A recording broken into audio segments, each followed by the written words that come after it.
Hi boys and girls, my name is Anthony. Once again, welcome to It's Worth It. Today we are going to be reviewing the Samsung 8 series TV.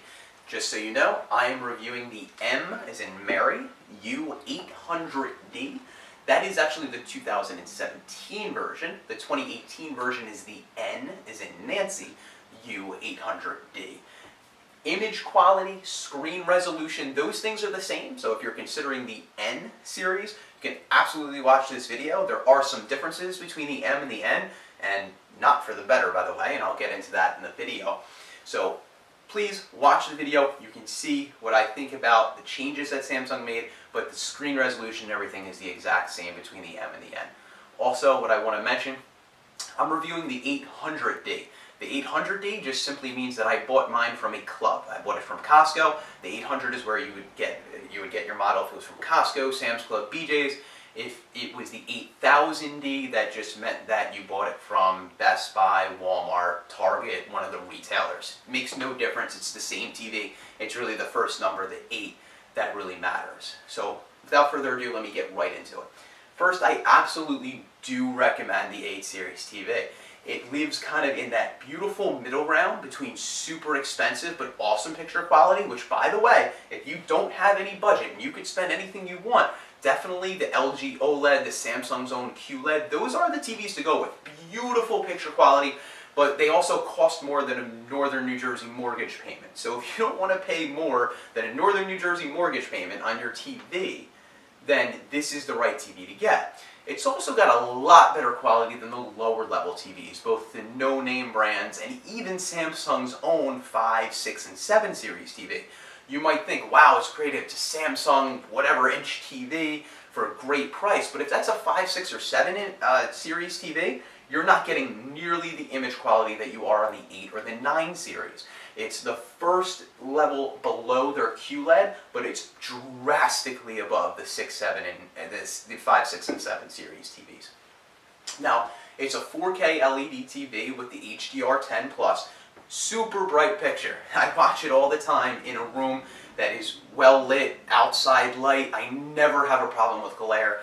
Phenomenal picture quality. I love the refresh rate. Now, the refresh rate, Samsung says refresh rate 240.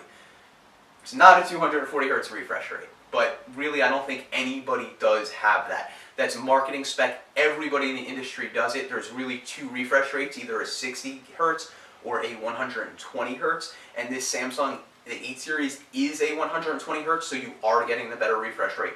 So if you're watching sports, football, baseball, hockey, anything with fast-moving objects, you're watching news channels that have the ticker down at the bottom of the screen scrolling, that image is going to stay nice and sharp. You're not going to get the blur. It really is a great quality. Now you'll notice it's what's called a bezel-less design. There's no bezel around this TV. You don't have the plastic or the metal that surrounds the TV that kind of houses it. It's truly edge-to-edge glass. Now, when you're watching a TV program, the picture won't go true edge-to-edge. I'd say there's probably about 3 or 4 millimeters in between the actual picture and the edge of the TV, because the picture really can't get straight to the edge. But it looks absolutely beautiful, almost like it's popping right out of the wall. So it really is a great feature. What I like that Samsung did was they took everybody into their thought process here. Now, I had it mounted on the wall. So I mounted it, I dropped my cords behind the wall because I don't want to see the cords. I want it to be as nice and as clean looking as possible. But you might not be able to have the option to mount it. You might live in an apartment where you can't saw into the wall to change the electrical. You might have a house but you have brick, so you might be able to mount the TV, but you can't hide the cords behind the brick. What Samsung did was really cool. In both versions, both the M is in Mary, the 2017 version, and the N is in Nancy, the 2018 version, they found a way to hide the cord in the actual stand itself. So for the 2017 version, you actually have 2 legs that go on either side of the TV. And what happens is the cords, there'd be 2 cords, power and a kind of a content cord. They get plugged into the center of the TV.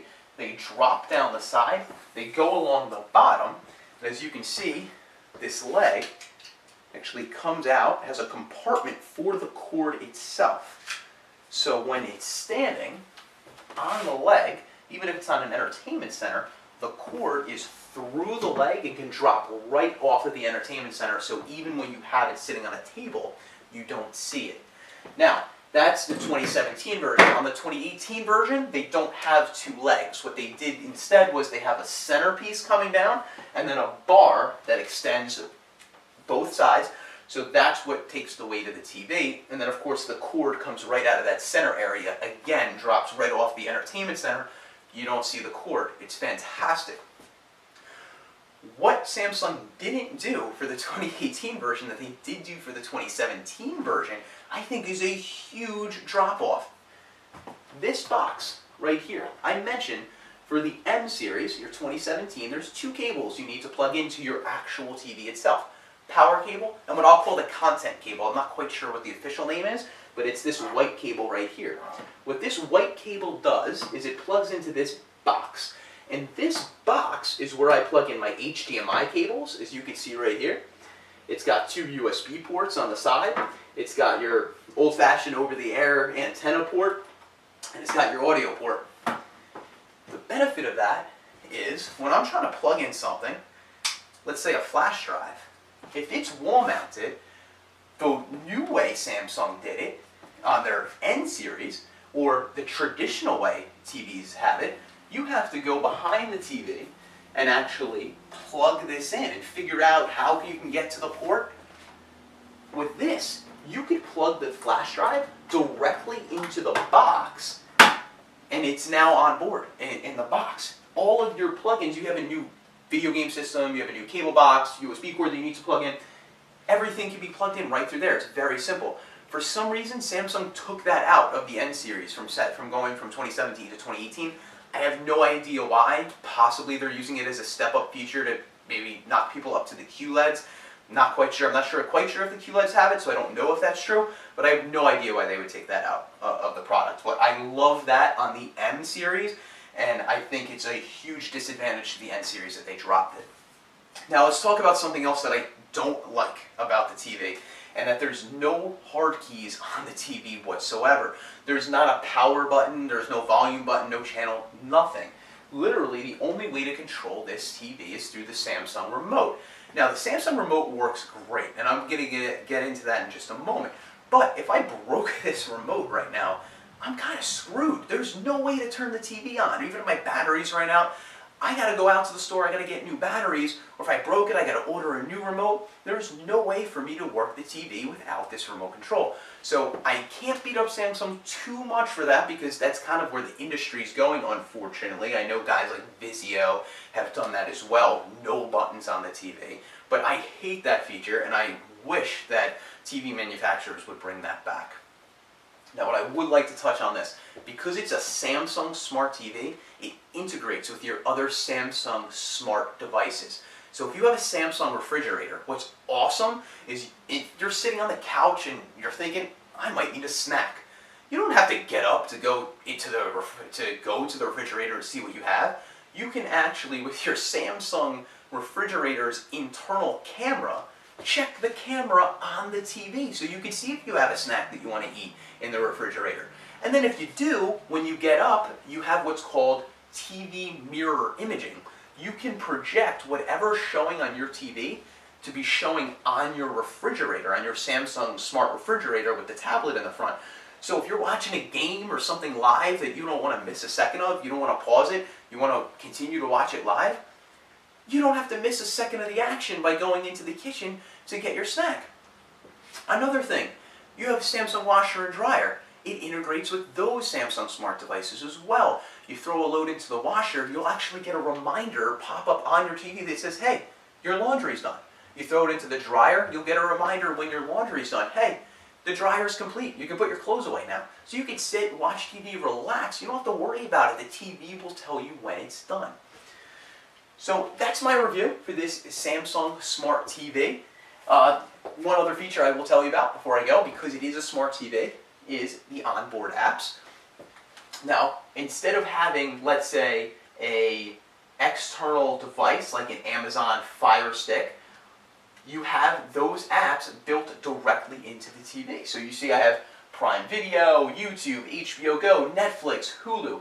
I have nothing external plugged into this TV, but yet these are on board and they come included with the set itself. So you can see I could load up Amazon Prime Video and just go ahead and watch a movie right there, right on board. Don't have to buy anything extra for that to use. This also has voice control. Now, the M series just had a straight voice control. There wasn't a name for it. When Samsung went up to the N series, they branded it Bixby Voice. It's largely the same thing. You have a little microphone button and you can talk into the remote. Show me the baseball game that's on. Show me the football game that's on. Change the image quality to movie mode. Change to dynamic mode. And it will do it automatically. So if you don't want to go through the menus, you can just tell the remote what you want it to do, which is a really cool feature of the remote.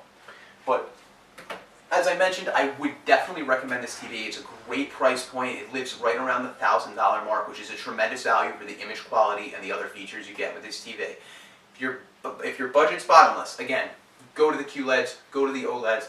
But for a reasonable person that wants a reasonably priced TV but great quality, this is without a doubt the TV to get. Please let me know what you think below in your comment section. If you have the TV and I overlooked something, if you disagree, please let me know.